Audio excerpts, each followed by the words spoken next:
Olá, espero que estejam todos bem. Meu nome é Tânia Cordeiro e hoje neste webinar eu tenho convidadas especiais, a quais dou as boas-vindas e agradeço por aceitarem nosso convite para participar deste evento que tem o objetivo de compartilhar experiências, desafios, preconceitos e vivências no caminho até o Conselho.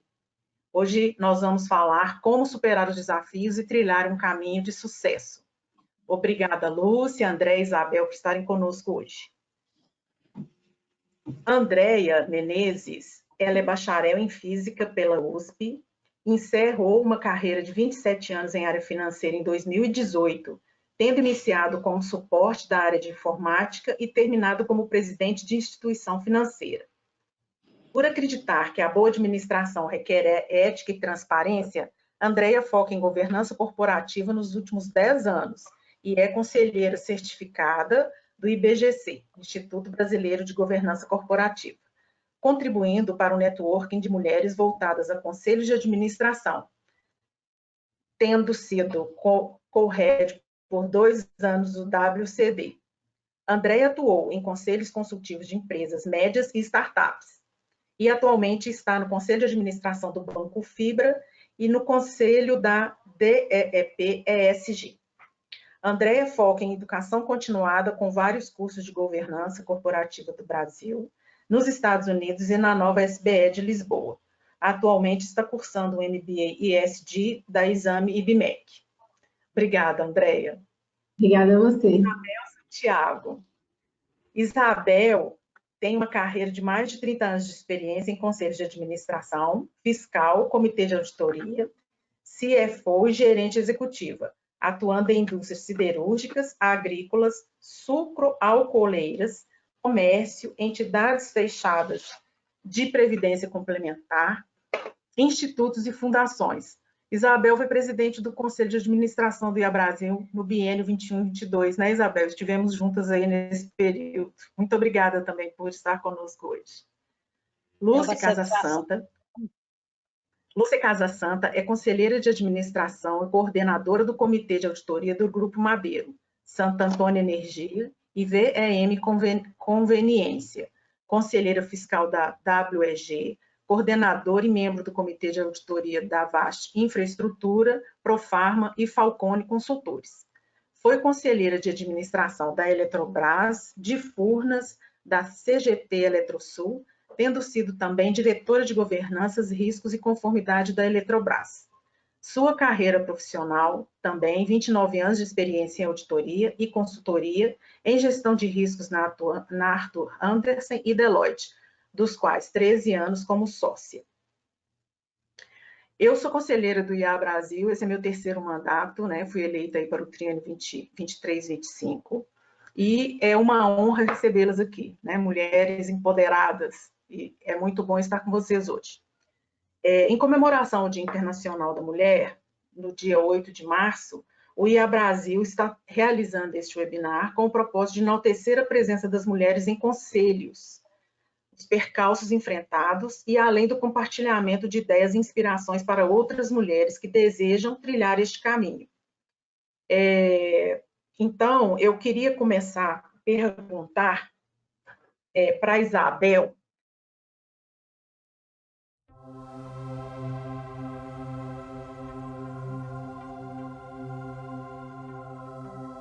Bom, pessoal, é com muita satisfação que eu estou aqui hoje participando desse webinar do IA Brasil. Eu que já estive no Conselho do IA Brasil por três mandatos consecutivos, né? Iniciei em 2017, e sendo que em 2020 e 2021 eu fui presidente do Conselho de Administração. Eu sou contadora, administradora de empresas, iniciei minha carreira na contabilidade lá nos anos 80, então comecei fazendo contabilidade com máquina de datilografia, carbono copiativo, bem manual mesmo. Então eu passei por toda essa etapa aí de evolução da contabilidade, então aprendi a fazer contabilidade, e depois de alguns anos, aí já uns 10 anos trabalhando com contabilidade, empresas menores, fui para uma empresa maior, onde eu tive a oportunidade de trabalhar com análise de balanço, demonstrações financeiras, reportando ao Conselho Fiscal. Então, eu preparava toda aquela informação, conhecia muito das informações ali da empresa. A partir daí, eu comecei a me observar enquanto profissional. Eu sabia tudo de números, sabia todas as informações da empresa nos números, mas não conhecia os processos, não conhecia os produtos, o negócio da empresa. Então, na época, eu tive a oportunidade para ir para a auditoria interna, então decidi mudar, né, a minha carreira para a auditoria interna. E fiquei durante algum tempo, foi muito bom, porque eu tive a oportunidade de conhecer também o lado da auditoria interna e poder fazer a conexão com a contabilidade. Então, a minha carreira iniciou nesse aspecto. Paralelo a isso, eu iniciei a carreira no Conselho Fiscal em 1999. Eu comecei no fundo de pensão, eu era indicada pela patrocinadora para ser presidente do Conselho Fiscal. Um trabalho voluntário que eu fiz durante 11 mandatos, né, seguidos, e sempre fiz com muito prazer e com muita satisfação. Mais recentemente, né, em 2012, eu fui convidada a ser gerente executiva de auditoria interna regional Américas. Tive que renunciar ao cargo de conselho fiscal. Isso me deu muita tristeza, porque eu gostava muito daquilo. E isso me trouxe para uma reflexão muito forte da minha carreira. Foi um ponto que me chamou bastante atenção. Por que depois de 20 anos de carreira, eu renuncio por questão de conflito, uma posição no conselho, que é um trabalho voluntário, eu faço sábado de noite, domingo, feriado, e não tenho nenhuma remuneração e estou tão triste. Por que essa tristeza? Então, foi quando eu cheguei à conclusão que o meu objetivo era, realmente o meu objetivo de carreira era me tornar profissional de governança. E aí eu comecei minha jornada, né, para atuar em conselhos. Eu desenvolvi um planejamento, o que eu quero ser em médio e longo prazo. E aí desenvolvi alguns treinamentos, tirei as certificações do IBGC, de Conselho Fiscal, Conselho de Administração e Comitê de Auditoria. Tirei as certificações do IAD, o CIA, CRMA, e com isso eu formei a minha base, né, conceitual para a carreira. Então, eu desenvolvi. Depois de algum tempo, eu comecei a participar de processos seletivos, né, para posições em conselho fiscal, conselho de administração e até comitê de auditoria. Participei de vários. Muitas vezes, eu não passava nos processos, então eu usava aquilo como experiência para testar o meu currículo, para ver como que eu estava no mercado, o que ainda eu precisava fazer para poder ter o meu currículo adequado ao mercado. Então, essa foi a minha jornada, até que eu consegui adequar o meu currículo, trazer um diferencial para as empresas, que o fato de eu já ter trabalhado do lado de cá como executiva, eu conheço as dificuldades e os pontos de vulnerabilidades. Então, enquanto conselheira, enquanto membro de comitê de auditoria, eu sei fazer as perguntas certas. Eu sei onde são as dificuldades do negócio, as dificuldades para entregar as informações. Então, eu consigo levar para os conselhos que eu atuo uma atuação diferenciada, porque eu consigo juntar esses dois lados da minha carreira profissional. Então, se foi uma jornada, realmente.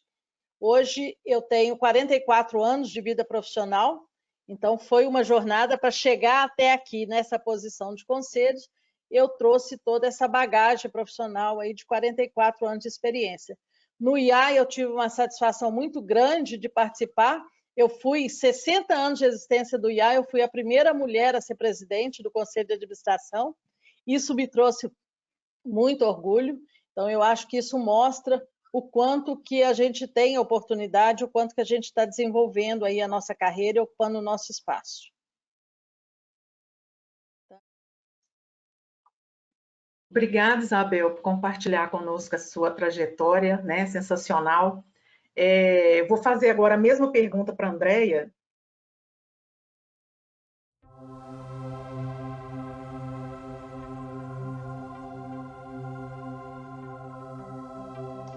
Bom, eu sou uma mulher de STEM, né? Essa sigla que significa Ciência, Tecnologia, Engenharia e Matemática. Eu fiz Física, fiz bacharelado, fiz mestrado também, né? E dizem que tem muito poucas mulheres nessa área. E o que é interessante dessa área é que é uma área que, a área de STEM, os salários são 2/3 maiores do que de outras áreas. Então, você tem pouca mulher na área de STEM e uma área onde você tem uma remuneração maior. Isso aumenta ainda o nosso problema do gap de remuneração por gênero. E são vários motivos que elencam por que as mulheres não pertencem ao mundo de STEM. E para te falar a verdade, eu não conheço exatamente quais são esses motivos. Eles nunca passaram por mim. Minha carreira ela foi guiada por desafios. Eu procurei alguns deles e os outros me foram oferecidos pelos superiores do sexo masculino com quem eu trabalhei. Então, a minha contribuição foi aceitar desafios mesmo com medo. Eu nunca senti discriminação por gênero na minha carreira. Eu posso citar um caso ou outro, que alguém possa ter falado alguma coisa, mas não me vem na minha memória um sentimento de discriminação por gênero. Eu comecei trabalhando numa empresa de engenharia estatal, onde o quadro de engenheiros tinha umas 40 pessoas e tínhamos eu e uma outra mulher do mundo de STEM contribuindo no time. Era uma engenheira e eu física. Depois eu fui para um banco, e o primeiro banco que eu entrei, já nos anos 90, já tinha metas de diversidade de gênero. Era um banco americano. Então, desde 1990, essa história de diversidade de gênero, depois a gente foi falar de diversidade de região, porque aí eu era mulher e latina, eu estava no auge dentro do banco, né? Então, no fundo, eu tive muita sorte. Agora, quando a gente fala de sorte, em geral, eu estava sempre no lugar certo, na hora certa. Só que só funciona isso se você entra na chuva e vai se molhar, porque senão a sorte não bate na tua porta, né? A minha segunda sorte é o pai que eu tive, o que eu tenho, graças a Deus, eu ainda tenho esse pai. Ele é um homem que, para o meu pai, ele acredita que mulher forte usa saias. A mãe dele sempre foi a Ida, uma heroína para ele. Então, eu nunca ouvi na minha casa que eu não podia fazer alguma coisa. Você junta tudo isso, com todo esse meu ambiente de formação pessoal, eu tenho o resumo da minha vida, que é uma vida cheia de desafios, conquistas, que com as suas perdas. E eu sinto que foi tudo muito suave essa trajetória. Eu não tenho traumas, embora tenha meus sonhos e tenho minhas realizações. Mas esse ambiente tornou um pouco tardia a compreensão da importância em deixar um legado para as mulheres que vinham atrás de mim. Eu foquei muito na minha família e na minha carreira e eu não pensei muito nesse legado. Então, eu construí a minha carreira executiva tendo aceitado os desafios que eu mencionei, mas quando eu virei CEO porque eu levantei a mão e me candidatei. Eu percebi que eles iam fazer aquela alteração, eu participei no projeto de planejamento de uma alteração estrutural que o banco estava fazendo. Eu falei, opa, vamos precisar de alguém para executar esse projeto, eu me candidatei. E foi um susto, que ninguém imaginou, ninguém nem tinha me considerado. E a minha sorte é que eles tinham poucas opções na mesa. Então, eles me aceitaram. Vai, tá bom, então você vai ser a CEO. E a minha contribuição para isso foi enfrentar o medo, foi muito desafiador, e foquei muito para conseguir fazer a minha entrega. Aos 50 anos, hoje eu tenho 60 anos, né? Aos 50 anos eu comecei a pensar na minha segunda carreira, né? Porque a gente pensa na carreira faz assim, depois começa criando novas curvas, né? E quando eu comecei a pensar na segunda carreira, claro que conselho ele entra aqui na pauta, ele entrou como uma opção, mas eu queria entender um pouco mais o mundo das startups, que elas estavam começando a pipocar há uns 12 anos atrás, mais ou menos 15 anos atrás. Eu vinha de banco, de empresas que a gente analisava empresas muito grandes, muito constituídas, e eu queria entender, será que essas startups realmente vão mudar aí o formato da gente fazer negócio? Isso há 10 anos atrás, na verdade, a gente já tinha lá Steve Blank falando do MVP, o Eric Ries, por que as startups falham, mas eu não tinha noção desses caras naquela época. Eu investi em 7 delas e fui do conselho consultivo de algumas delas, como investidora, como acionista. E, para te falar a verdade, foi o treinamento mais caro que eu fiz. Não me arrependo dele, mas foi o treinamento mais custoso. Aí eu fui focar efetivamente em governança corporativa, certificação do IBGC, esses cursos fora. Eu adoro, acho que fora do Brasil, e aí o IBGC faz várias jornadas em outros países para a gente aprender em países mais maduros do ponto de vista de governança, como a gente faz. Então, fiz na Colômbia, na Johns Hopkins, Lisboa, adoro a Nova, eu recomendo muito, a SBE é uma escola deliciosa e Europa tem uma outra visão um pouco diferente da escola americana, fiz INSEAD também. Então, eu fiz uma série de cursos para eu tentar solidificar meu conhecimento sobre governança corporativa.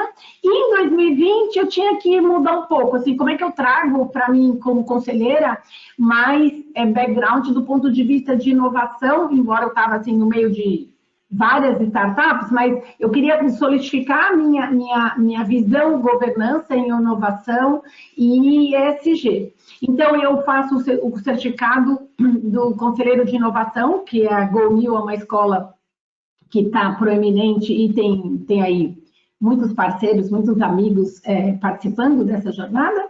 E fiz um curso que eu adorei aqui na Nova, que é o Exponential Business Administration, o XBA, em parceria com a Statse, que é uma escola que pega os professores da Califórnia, do Vale do Silício, e é uma mudança de gestão. A gente muda um pouco o planejamento estratégico, a gente moderniza, colocando inovação. Então, foram dois cursos muito importantes para mim, do ponto de vista de inovação.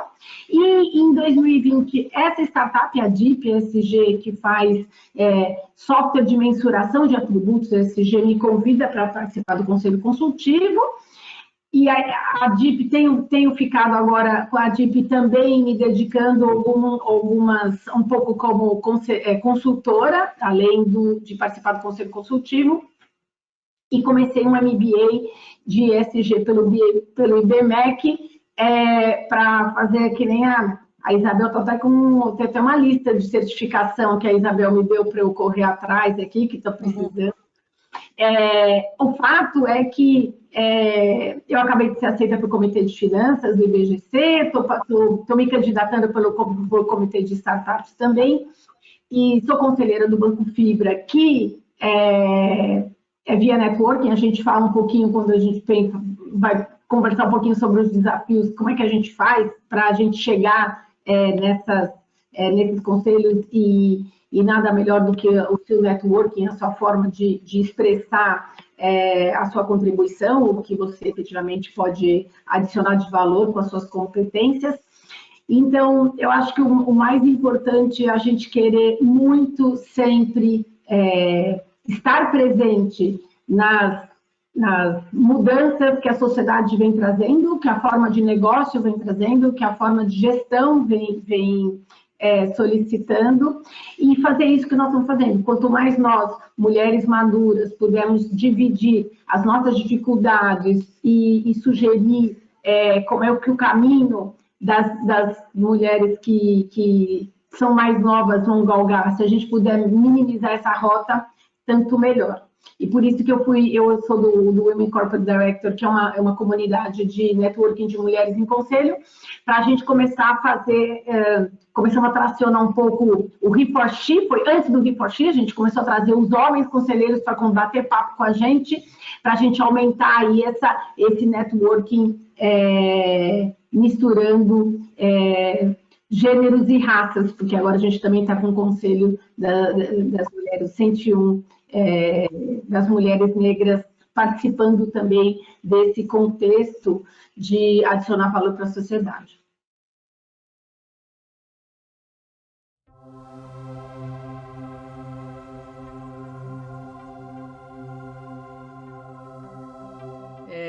Bom, gente, é muito interessante. Eu acho que nós estamos aqui 3 convidadas com caminhos diferentes, mas a gente acho que é mais ou menos da mesma geração, nós 3, então a gente vê que os desafios eles não são muito diferentes, né?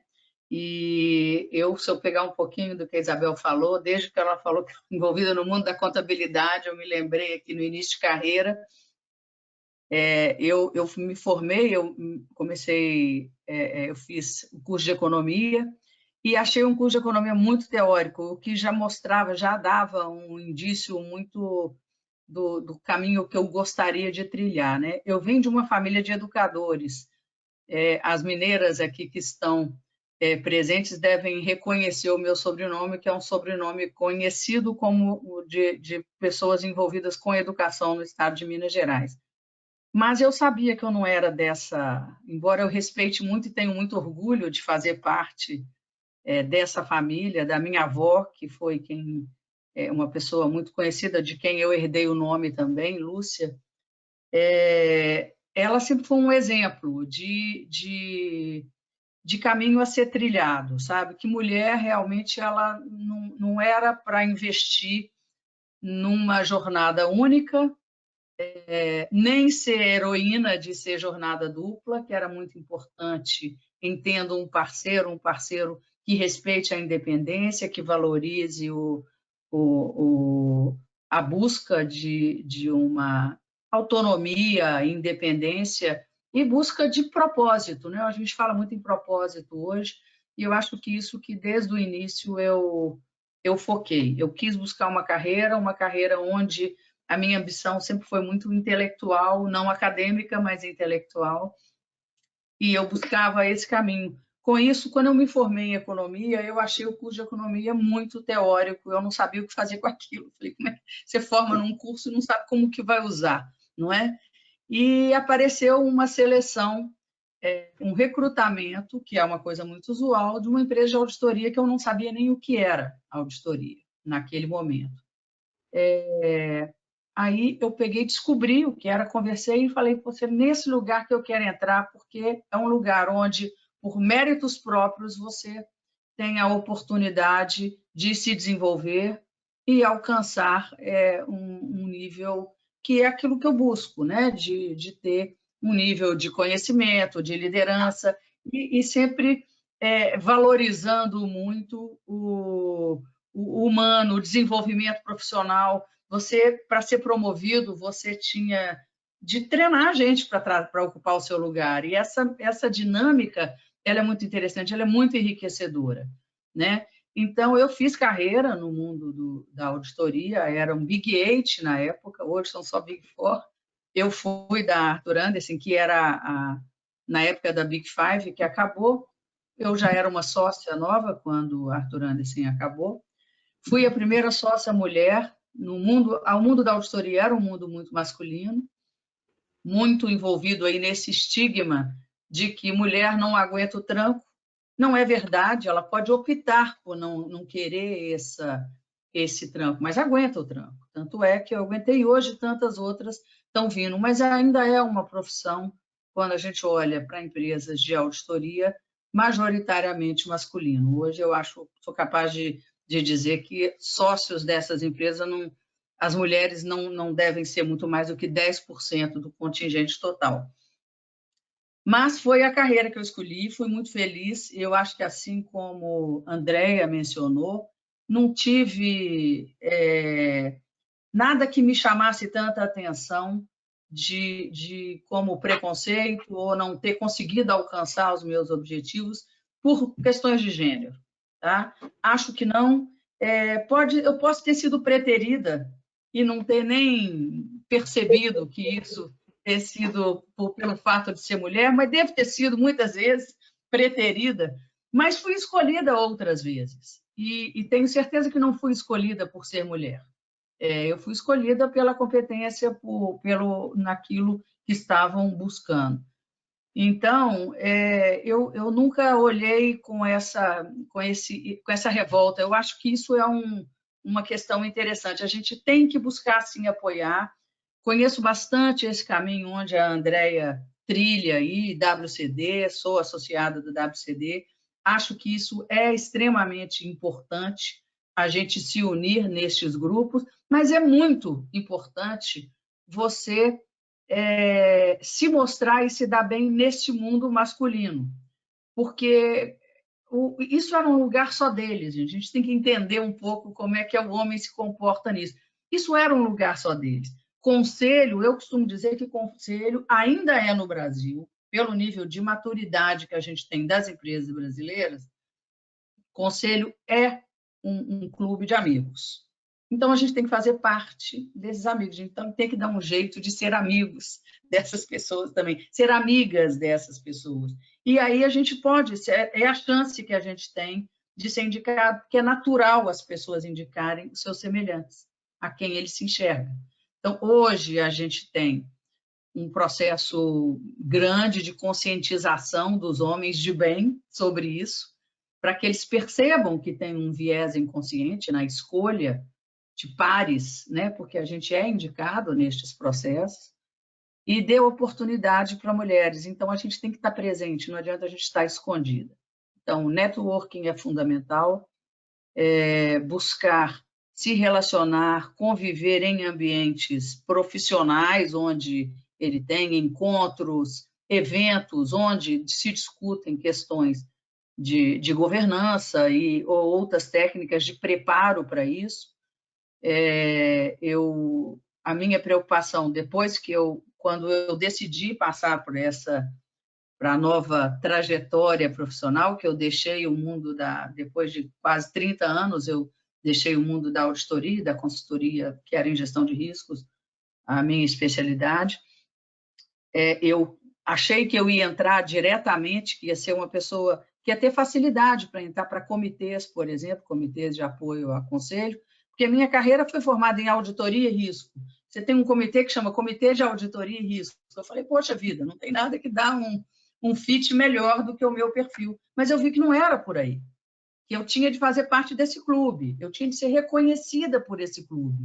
E não adiantava eu vir, poxa, mas eu tenho 30 anos que eu presto serviço para pessoas que estão nesse clube. Ah, mas eles não te veem como conselheira.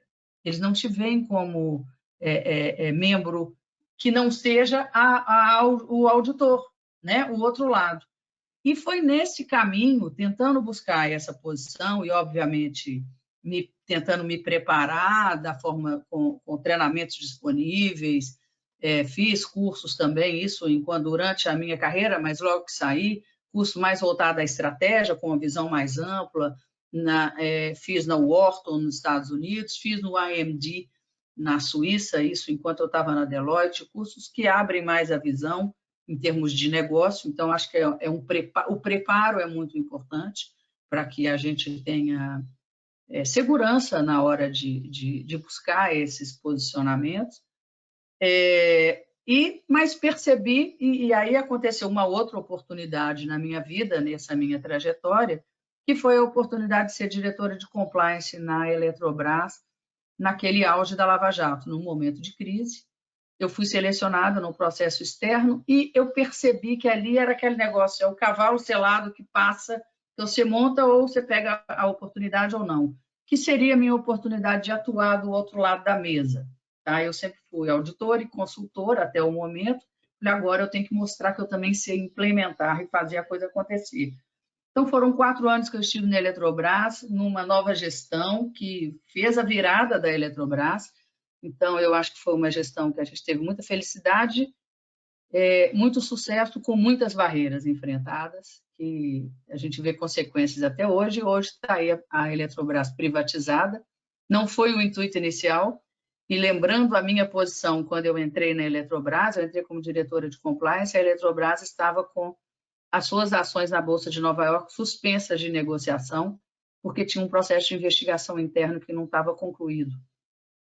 Ou seja, a responsabilidade primária da diretoria de compliance era fazer essa renegociação ou essa negociação com os órgãos reguladores americanos. Então, foi uma experiência riquíssima e que, daí, quando eu saí, falei, agora eu quero trabalhar em conselho, eu quero ter essa outra carreira que eu busquei. E mesmo assim, gente, não é algo que você faz assim e aparece. Então, é muito importante networking, é muito importante estar se atualizando em temas atuais. Eu sou certificada pelo IBGC, e eu faço parte da comissão de sustentabilidade hoje no IBGC, já fui coordenadora de capítulo durante algum tempo, então a gente tem que estar envolvida num métier de governança e de conselho, se quiser atuar neste mundo, para fazer network. É isso.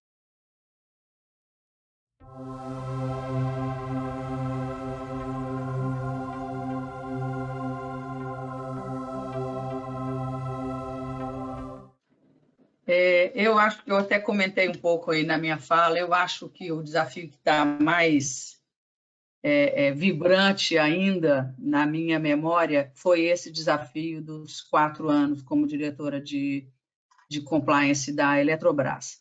A gente pegou essa nova gestão, né, que foi colocada lá em 2016, liderada pelo Wilson Ferreira como CEO. Ele que me recrutou, ele me selecionou num processo. Eu fui a primeira diretora da Eletrobras que foi contratada num processo de headhunter, com a busca no mercado, exatamente pela posição que ia ocupar. Então, o Wilson chegou a me entrevistar, ele ainda não tinha nem tomado posse, mas ele fez questão de participar disso, com membros do conselho. E foi uma feliz coincidência, a gente se deu muito bem em termos de gestão, acho que era uma diretoria muito coesa, com colegas muito competentes, e eu acho que o trabalho que a gente desenvolveu ali foi um conjunto, o conjunto da obra foi muito feliz. Teve muito sucesso, muitos desafios, e aquele que eu considero o meu predileto é aquilo que eu era responsável direta, né? Que é a gente superar as pendências regulatórias que tinha nos Estados Unidos por estar envolvido em processo, e determinadas empresas do grupo Eletrobras envolvido nos processos da Lava Jato. Então, foi um desafio muito grande, a gente se reunia com a SEC, que é a CVM americana, o regulador, com o Departamento de Justiça americano, que é o DOJ, e com o FBI. Eram reuniões periódicas que a gente ia para mostrar o andamento da investigação que estava sendo, a investigação independente que estava sendo feita internamente na Eletrobras, e o que a gente estava desenvolvendo em termos de programa de compliance para evitar que coisas daquela natureza que vinham sendo descobertas voltassem a acontecer, né, na extensão. Então, foi um trabalho de muito desafio, muito bem sucedido, com muita transparência junto aos reguladores, e que a gente teve um sucesso enorme, uma coisa que foi muito diferenciada de outras empresas que tiveram no mesmo momento que a gente discutindo lá.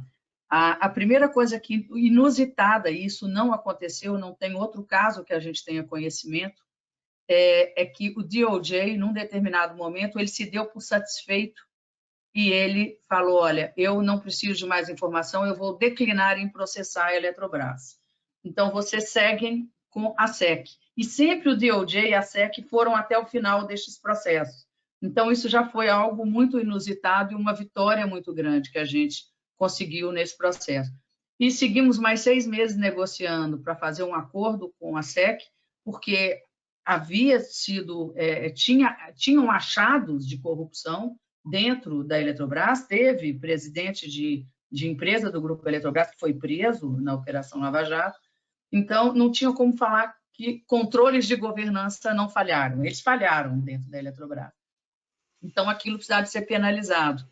A SEC nos aplicou uma multa de $2,5 milhões, o que a gente considerou, com todo respeito ao dinheiro, algo muito irrelevante diante até do porte da Eletrobras e da experiência que a gente via de outras empresas.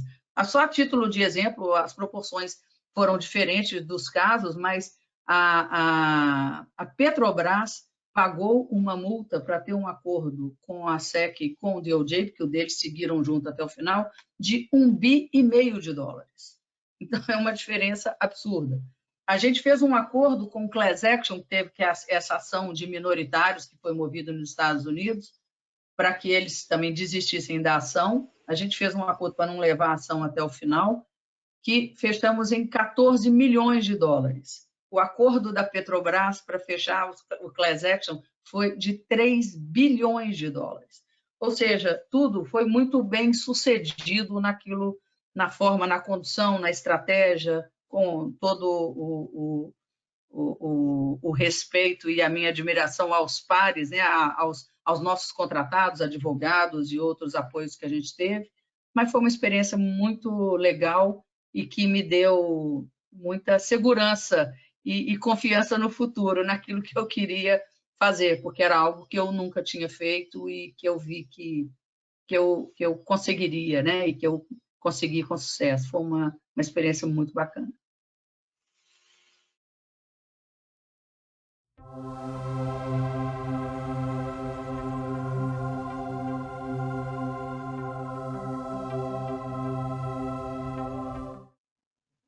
Bom, desafios são muitos, né?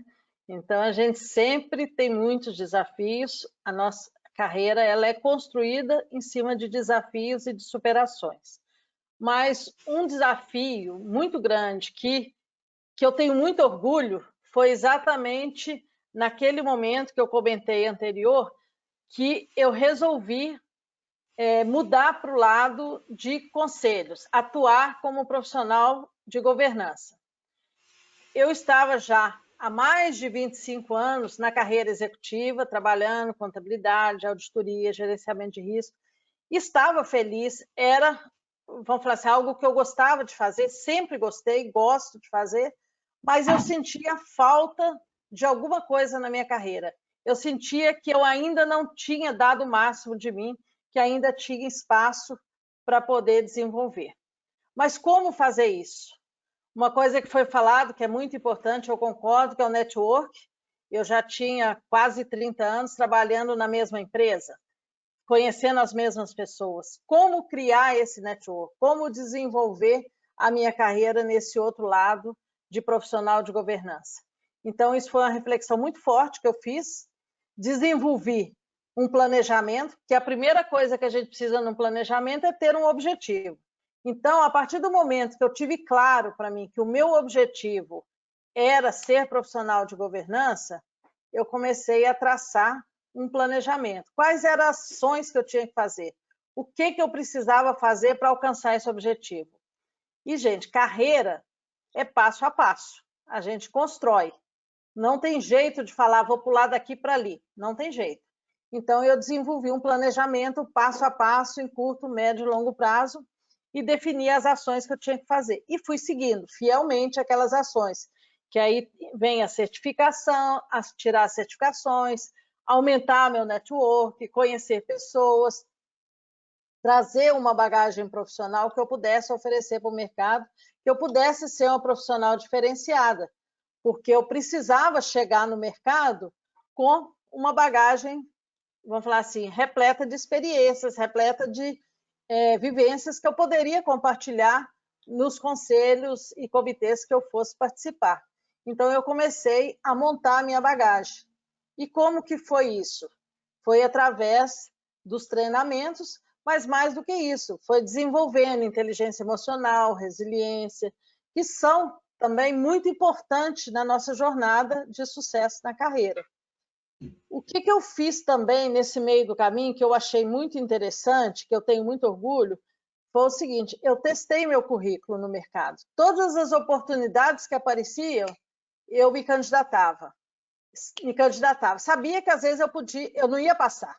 E muitas eu não passei, muitas eu não fui selecionadas. Mas eu usava aquilo ali como uma referência para avaliar o que meu currículo precisava melhorar. Se aqui eu não passei, isso aqui foi uma pedra no meu caminho. Então, o que eu preciso fazer para desvencilhar e alcançar o meu objetivo? Então, cada processo que eu participava, que eu não passava, era uma experiência e um ponto de atenção. Eu desenvolvia aquela competência que eu precisava e assim eu fui traçando até chegar a um ponto que as pessoas no mercado começaram a me ver como profissional de governança. Então, essa mudança, realmente, ela é muito difícil. Igual já foi falado aí, a gente não basta ser, tem que ser percebida no mercado. Então, eu acho que o grande ponto é exatamente fazer essa virada, ser percebida no mercado e, principalmente, ter algo diferente para poder entregar. Então, ser um profissional diferenciado, porque o mercado tem muitos profissionais, tem muitas pessoas boas, mas se você quer realmente conquistar o seu espaço, você tem que ser diferente, você tem que entregar mais, você tem que mostrar algo diferente. Então, eu acho que isso daí foi o grande diferencial, porque eu consegui mostrar, atuando, né, nos órgãos de governança, como que essa minha experiência prévia, atuando como executiva, pode contribuir, porque eu sei fazer as perguntas certas, nas horas certas e para as pessoas certas, porque eu já estou do outro lado. Então, eu sei as dificuldades que as pessoas enfrentam. Então, esse diferencial eu trago para os conselhos, e isso faz toda a diferença na hora que você vai atuar e consigo contribuir bastante.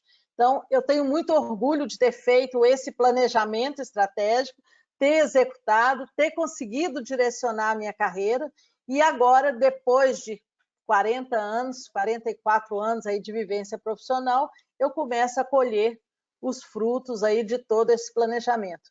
Então, eu acho que eu tenho muito orgulho dessa virada, né, da minha carreira, e muito orgulho também da carreira executiva, que foi a base para poder atuar em conselhos e comitês.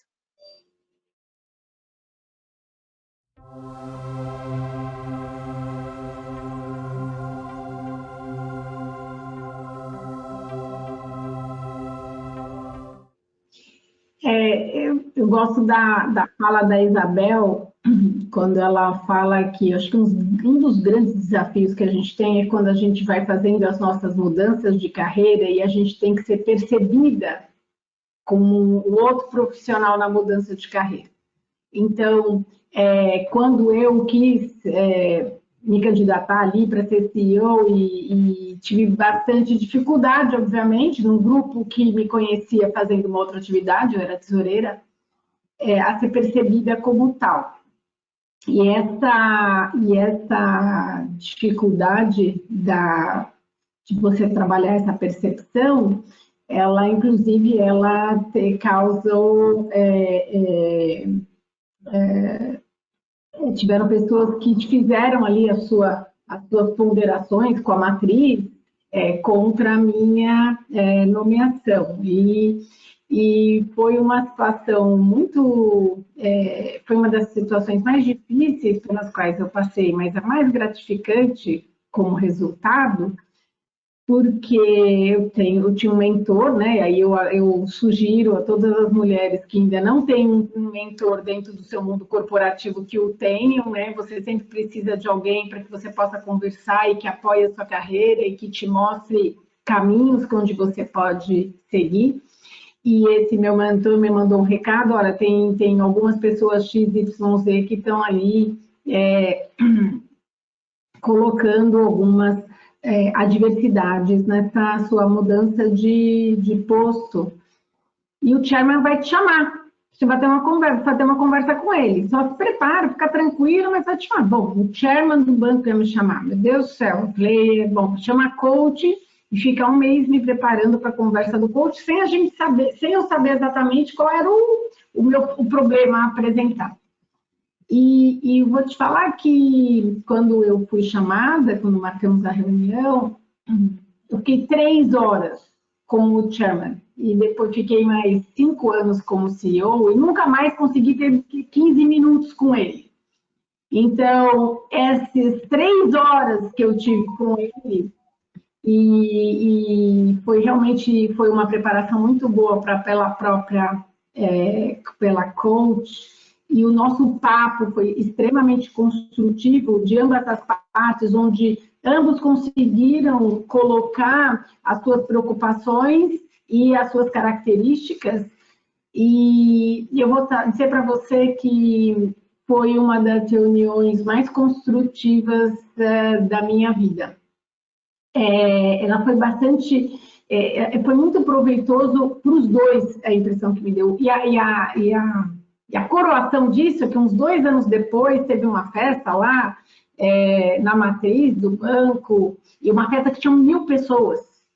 E para a gente celebrar alguma coisa que eu nem vou me lembrar o que era, e tinha uma pista de dança, o chairman faz um discurso E acaba o discurso, ele tira alguém para dançar. E quem escolheu para dançar fui eu.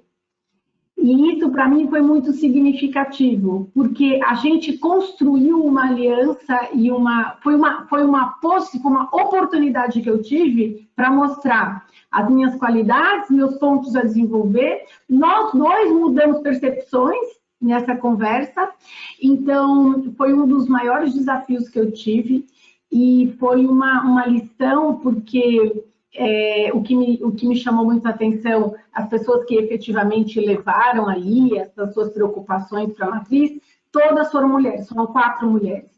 E aí eu comecei a rever um pouquinho o conceito de sororidade, e eu vou aqui fazer um apelo para nós, nesse Dia Internacional da Mulher, que nós temos que nos apoiar. E nos apoiar não significa que eu acho que a Isabel é a melhor auditora do planeta. Pode até achar que ela não seja. Mas eu chego com ela e falo assim, Isabel, sabe, eu estou desconfortável com uma coisa, você pode me ajudar porque eu não gostaria de ter esse sentimento? Ou, Isabel, eu estou ouvindo tal coisa e estou preocupada. Toma cuidado, porque eu acho que você tem que se fortalecer desse lado. Então, existe uma sororidade, é um conceito sobre o qual nós mulheres temos que refletir e temos que praticar. Porque se nós queremos aumentar a nossa presença dentro de um mundo onde a Lúcia acabou de falar, o mundo sempre foi deles, coitado, ele sempre jogar naquele jogo. Então, ou a gente começa a se apoiar, ou a gente começa... E se apoiar não significa eu gostar de tudo que você faz e vice-versa. Mas a gente tem que ter uma conversa construtiva para que a gente possa construir um espaço onde possamos ser respeitadas primeiro por nós mesmas. Então, essa para mim esse desafio foi um desafio que ele abriu um pouco a minha cabeça e o meu olhar para o sentido da sororidade e das conversas densas. E eu sugiro muito coach, viu? Pode usar bastante.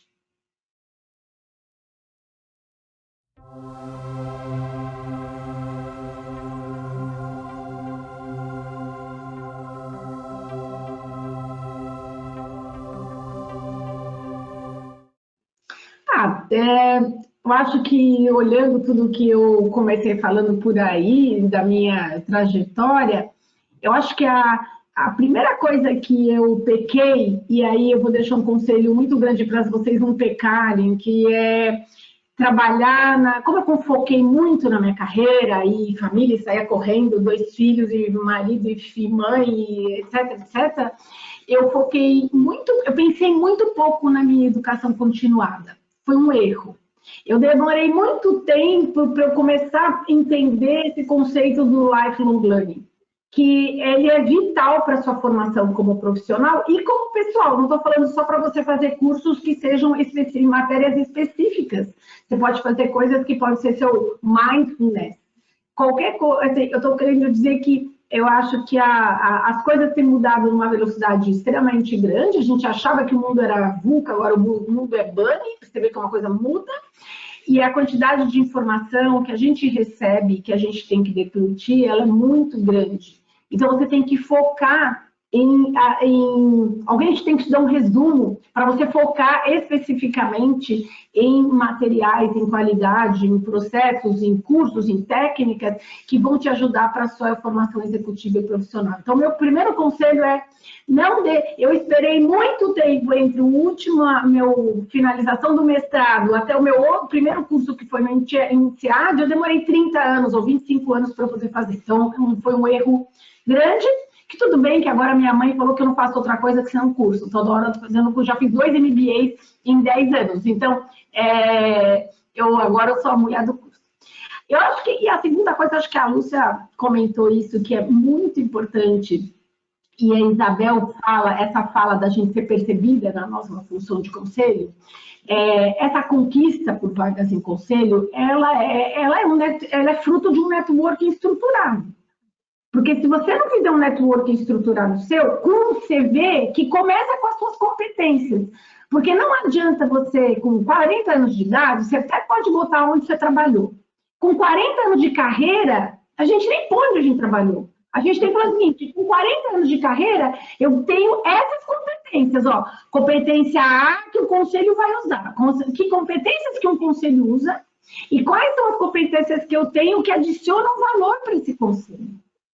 Então, o seu CV tem que ser um CV de competência. Você até pode pôr lá numa página onde você trabalhou, porque o povo não quer nem saber em 1985 onde eu estava trabalhando. Foi meu primeiro emprego no CLT. Então, o networking ele é fundamental, estruturado. Acho que a Isabel dá um recado muito importante que eu corroboro. Foca nas suas competências, procura os conselhos que têm necessidade dessas competências e faz um networking bem estruturado. Sem networking, você não vai conseguir mudar a percepção do mercado, dos parceiros, dos atores desse mercado sobre você. Muito obrigada, Andréia, por compartilhar conosco suas percepções.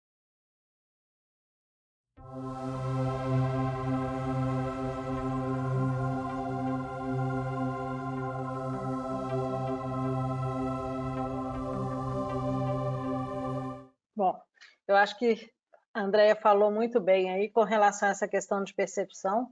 Eu acho que realmente é essencial você trabalhar nesse network, trabalhar para ser percebida, mas fazer a sua parte também, chegar no mercado ali com a sua bagagem, com algo para oferecer. Eu acho que isso aí é essencial para a gente poder buscar uma vaga aí em posições de governança.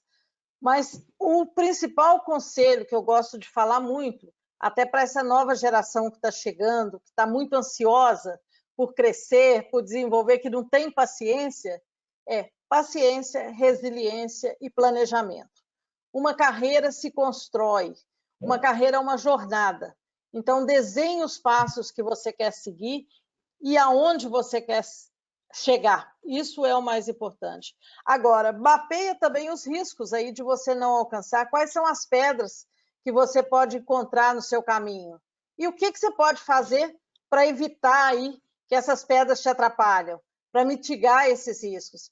Então, desenvolva esse planejamento, traga isso que a gente fala muito nas empresas, de gerenciamento de risco, de estratégia, traga para a sua vida, faça o seu autoplanejamento, desenvolva suas ações, mitigue os seus riscos e trilhe um caminho com paciência e resiliência, que com certeza você vai ter muitos resultados, vai ter muito sucesso.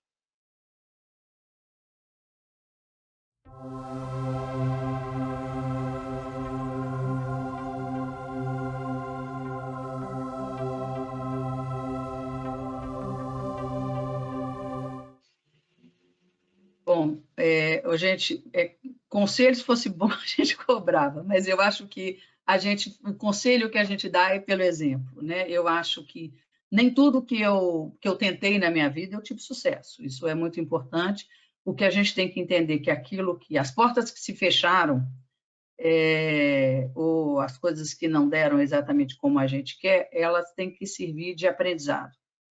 Elas enriquecem muito a forma da gente encarar o próximo passo, né? Então, não desistir, tenha foco naquilo que quer buscar, se prepare, é muito importante ter conteúdo, tá? A gente tem que ter o que apresentar, o conteúdo a oferecer no momento que você busca uma posição, seja ela qual for, e não se esconda. Eu acho que isso não significa ser exibido, mas significa se fazer conhecer. É muito importante, gostando ou não, participar de eventos, conferências, congressos, associações, daquilo que envolvem o universo de onde você queira atuar, seja o caminho que for. Você tem que descobrir onde é que esse grupo se reúne, você tem que se fazer conhecer neste grupo, tá? A mulher ela não tem que estar submissa a isso, ela pode qualquer coisa. E esse movimento que a Andréia comentou é muito bacana, é o He for She, né? Busque parceiros masculinos onde estão, que possam te puxar nesse mundo, porque eles são parceiros a partir do momento que eles te conhecem e confiem em você. Eu tenho isso como exemplo, pessoas que conviveram comigo e que hoje me indicam para as posições onde eu atuo. Esse é o segredo, tá? É o networking, são as pessoas que te ajudam e que te fazem brilhar. Na verdade, a gente brilha porque alguém te coloca na frente de um holofote bom. Mas se prepare para isso, então esteja preparado. Foi um prazer enorme aqui conversar com vocês, conhecer a história de vocês. A gente vê que, no fundo, a gente puxa um pouquinho de uma ou de outra, a gente tem sempre um caminho similar, parecido. Desejo muito sucesso a todo mundo. Agradeço o IIA aí por mais um convite. Eu quase todo ano estou com vocês no congresso, em algum evento. Sempre tenho bons amigos aí, são outros lugares que eu tenho bons amigos e que se sempre lembram de mim. Então, eu gosto bastante de estar junto desse público e acho bacana que toda vez que eu participo de alguma coisa do IA, na hora que eu entro do LinkedIn, tem lá, assim, 20 convites de pessoas que queiram me chamar, né, convidar para participar da rede, o que mostra que está dando certo. Fico bastante feliz de estar aqui com vocês. Muito obrigada. Lúcia, nós é que agradecemos e o tal do conselho, se fosse bom a gente, né, não dava, esses conselhos valem milhões, né, que são conselhos que vêm com uma bagagem de experiência muito grande. Então, muito obrigada por estar conosco mais uma vez. Obrigada a você. Bom, eu agradeço imensamente a participação das minhas convidadas hoje, sensacional, muito bom o nosso papo. Eu acho que trouxe vários insights, né, para as nossas associadas aí que têm um objetivo, esse objetivo de progredir na carreira, né, investir em capacitação, investir no autodesenvolvimento, ser resiliente. Gostei muito quando a Andrea falou da força do pai, né, dessa estrutura, né? É muito interessante porque mulheres fortes têm famílias que apoiam, né? E eu queria pedir a cada uma de vocês um recado final para as nossas associadas. Isabel? Bom, inicialmente eu quero parabenizar pelo Dia da Mulher. Eu acho que é uma data muito importante, marca muito aí esse pensamento, esse momento que todos estamos refletindo sobre as oportunidades da mulher. Então, assim, parabéns a todas vocês, a todas nós, por esse dia e muito sucesso. Quero desejar a todos muito sucesso, espero poder ter contribuído e inspirado muito vocês. Então, assim, muito obrigada e sucesso para todas vocês aí. Andrea? Eu quero desejar para todas nós, num dia que muitas vezes a gente se pergunta por que é mesmo que a gente foca no Dia da Mulher, né?